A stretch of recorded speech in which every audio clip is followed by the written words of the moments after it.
Malakas ba ang tsansa ni Miss World Philippines Krishna Gravides para sa Miss World 2025 na ginaganap na ngayon sa India? Magkakaroon ba tayo ng second corona for the Philippines? O kaya naman runner-up si Krishna? Or baka naman top 5, top 10, top 20, or top 40? So hopefully, may placement ang Pilipinas ngayon for Miss World.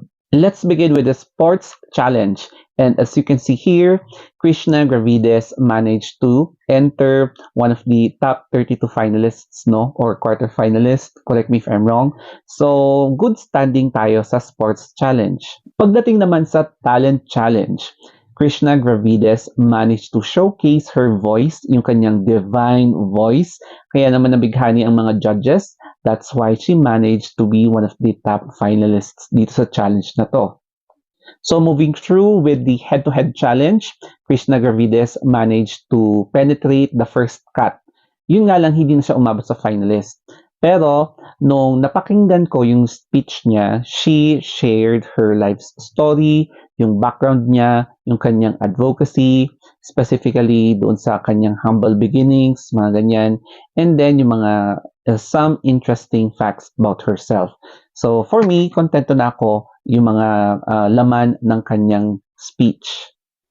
Pagdating naman sa Top Model Fast Track Challenge, ipinamalas ni Krishna Gravides yung isinuot niyang peacock-inspired na color blue na outfit na yan.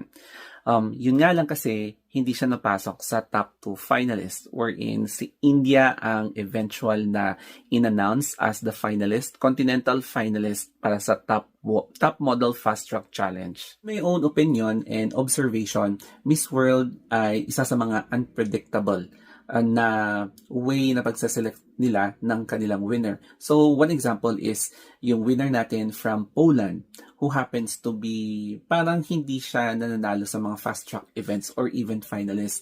Pero, siya ang biglang sumulpot na nanalo sa Miss World. So, even though you are winning or umeentra ka as finalist sa mga fast track challenge, it doesn't mean na malakas talaga yung chance mong manalo. Although, yes, pwede. But then, ngayon kasi, very unpredictable. Kaya let us not underestimate yung performance ni Krishna Gravides. Kasi malay natin, biglang siya pala ang makakakuha ng second crown for the Philippines. Pero yun nga lang kasi, huwag tayong mag-over-expect. Kasi kapag hina-hype natin masyado or nag-expect tayong masyado, masakit kapag yung outcome ay hindi sumasang-ayon sa mga ina-expect natin. Kaya